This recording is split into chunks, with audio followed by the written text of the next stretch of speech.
In last few sessions of professional practices course, we have discussed about the topics like estimation, costing, the various methods for taking out quantities like long wall short wall method, center line method, PWD method, various types of contract, tendering process, types of tenders.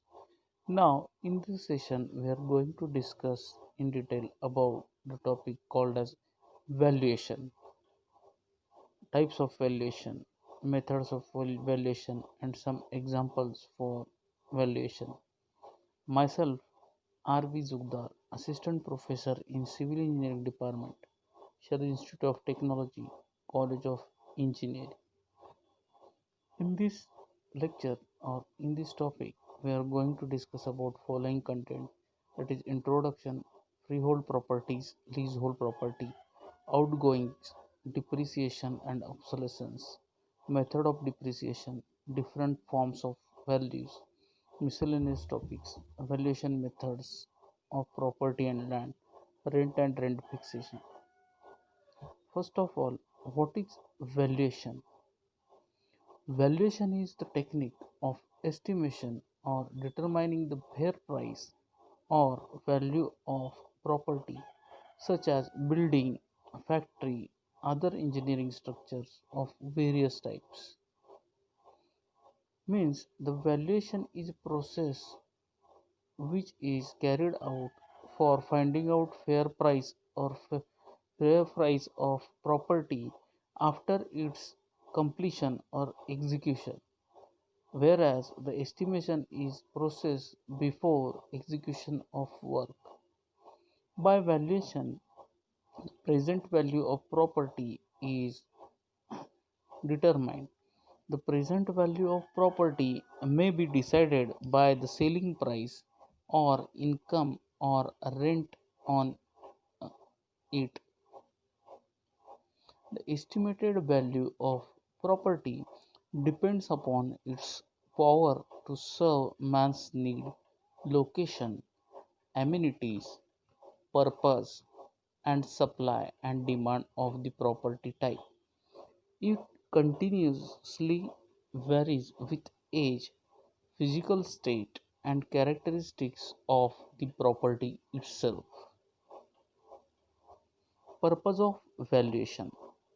The valuation is done for various purposes which are given as follows: for buying or selling of property. When it is required to buy or sell a property, its valuation is needed. Since the value of the property changes day to day and time to time, therefore, for buying or selling purpose of property, we have to find out first the current market value of that particular property. The next purpose is taxation. To assess the tax of property, its valuation is required. Taxes may be municipal tax, wealth tax, property tax, etc. And all taxes are fixed on the valuation of property. The next purpose for valuation is rent fixation. For giving property on rent to anybody, we must know what is the current fair value of that particular property according to location. In order to determine the rent of property, valuation is required. Rent is usually fixed on certain percentage of valuation, that is generally 6% to 10% of the valuation. For security of loans or mortgage, when the loans are taken against security of the property, the valuation is required. Means we will get the loan amount depending upon the current valuation or current fair price of that particular property. If the property value is 50 lakh, we will get the loan according to that fair value of property. which is less than that 50 lakh amount. The next purpose is for compulsory acquisition. Whenever a property is acquired by law, compensation is paid to the owner. To determine the amount of compensation, valuation of property is required. Valuation of a property is also required for insurance, etc. The next purpose of valuation is gross income. Gross income is the total income and includes all recipients from various sources. The outgoing and the operational and collection charges are not deducted from it. It is required for betterment charges. When the property comes under some town planning scheme of the area or a road development, its value increases and consequently the owner of the property is required to pay additional tax known as betterment charges. Court fees. When a case has to be filed with respect to a real estate, it becomes necessary to affix stamp of suitable amount. This amount is worked out after arriving at the value of property under dispute. The valuation is also required in case of compensation from government authorities in case of if there is development of road and the land is going in that particular project for compensation rate or price there should be valuation of property. Characteristics of good valuer. A valuer is an expert who can work out the market value of property based on scientific analysis and instances of sales. A good valuer must possess sound knowledge of the following: estimating and costing, planning and design, surveying and leveling, building bylaws and of the local bodies, law of contracts, land acquisition acts, experience in construction work for many years, town planning acts, arbitration process, economic geography, sociology knowledge, commercial mathematics knowledge, investment principles, insurance knowledge, money market and rate of interest, taxation of government knowledge, and report writing. Freehold property and leasehold property. There are two types of properties. First is freehold property and second is leasehold properties. The freehold is absolute owner of the property. He holds it without any payment in the nature of the rent.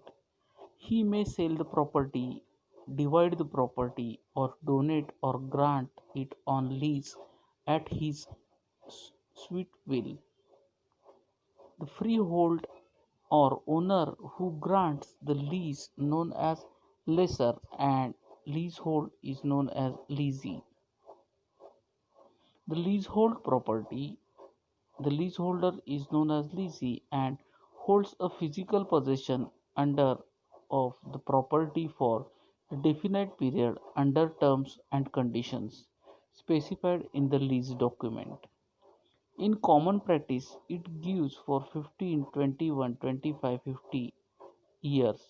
When a lease is granted for a period of 99 years, it is known as long-term lease, and when it is for 999 years, it is said to be perpetual lease or endless duration lease.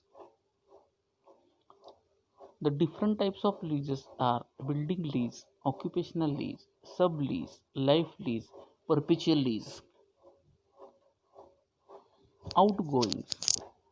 The term outgoing is used to indicate the expenses which are to be incurred in connection with the property. so as to maintain the revenue from it. The usual type of outgoings are briefly described below. The first is taxes, repairs and maintenance, management and collection charges, insurance, loss of rent, sinking fund, ground rent, and miscellaneous charges. In that, taxes are first charges include municipal tax, wealth tax, income tax, property tax paid by owner of the property annually and are calculated on annual rental value of the property after deducting the annual repairs of 15 to 20% of gross income. Annual rental value is equal to gross rent minus amount of yearly repairs. Repair and maintenance cost. It includes various types of repairs such as annual repairs, special repairs, immediate repairs, etc. Amount to be spent on repairs is 10 to 15% of gross income in ordinary case, and about 1% to 1.5% of the total cost of construction is provided for repairs and maintenance. The next cost is insurance. The amount of actual insurance premium is considered as an outgoing expense. Property may not be insured at all, but this does not mean that no deduction should be made for insurance premium. The rate of premium depends on various factors such as type of construction, nature of occupancy, facilities for fire protection and fire lighting, etc. Loss of rent is next cost. Part of property may remain vacant for some period and will not fetch any rent for that period. Therefore, the loss of rent is considered as outgoing expenses and deducted from the calculated gross rent. Management and collection charges cost. An agent collects rent for big building, and if estate is large, he will also manage the estate. Usually the charges varies from 4 to 5%. For small building it may necessary to be considered. The next cost is sinking fund cost. Sinking fund is the amount which has to be set aside at fixed intervals of time out of the gross income, so that at the end of useful life of the building or property the fund should accumulated to the initial cost of the property. Ground rent. The rent which is paid by the leaseholder for the use of land, usually for the purpose and the privilege of building on another man's land, is known as ground rent. Difference between depreciation and obsolescence. Depreciation, this is physical loss of value of the property due to wear and tear, decay, etc. Whereas obsolescence is the change in value of property due to change in design, fashion, and trend. Depreciation depends on original condition, quality, maintenance, and mode of use, whereas obsolescence depends on normal progress in the art, inadequacy of present or growing needs. Depreciation is variable according to age of property. More the age, more will be the amount of depreciation. This is obsolescence is not dependent on time constraint. Depreciation is calculated by different methods by which the amount of depreciation can be vary, and obsolescence at present there is no any method for calculation of obsolescence. There are various methods of calculating depreciation like straight line method, constant percentage method, sinking fund method, and quantity surveying method. The straight line method we have discussed earlier. It is calculated by the original cost minus salvage value by the formula D is equal to C minus V upon N. That is, C is original cost, V is scrap value or salvage value, and N is number of years for utility. This is example for straight line method in which the purchase cost of property is 20,000, assuming salvage value of for 30 years, that is 2000. The determining amount for depreciation can be calculated by formula D is equal to C minus V upon N, that is 20,000 minus 2000 divided by 30, which is equal to 600 per year. Sinking fund method. This is important method. In this method, the depreciation of property is assumed to be equal to the annual sinking fund plus the interest of fund for that year, which is supposed to be invested on interest bearing investment, which can be calculated by formula SC is equal to I upon 1 plus I raised to n minus 1. Example for calculating depreciation by sinking fund is as follows. The sinking fund amount of the property is estimated to rupees 50,000, whose future life is 20 years. Find the yearly installment of sinking fund which should be set aside at the rate of 5%. Coefficient of sinking fund can be calculated on investment or installment is SC is equal to I upon 1 plus I raised to n minus 1, which is equal to 0.05, that is percentage of interest, divided by 1 plus 0.05 raised to 20 minus 1, which gives SC value as 0.0302. That is, yearly installment of sinking fund is 0.0302 into 50,000, that is rupees 1510 per year. Second example for sinking fund is property has been purchased by person at the cost of 40,000 including the cost of land. Determine the amount of sinking fund annually deposited at the rate of 5% compound interest. Assume the future life of building at 30 years and scrap value of building as 10% of cost of purchase. The total amount of sinking fund to be accumulated at the end of 30 years can be calculated by SN is equal to 90 by 100 into 4000, that is 36,000 rupees. Annual installment of sinking fund can be calculated by SF into I upon 1 plus I raised to n minus 1, which is equal to 36,000 into 0.05 divided by 1 plus 0.05 raised to 30 minus 1, which is equal to 4 541 rupees. In next lecture, we will see the constant percentage method for calculation of depreciation. Thank you.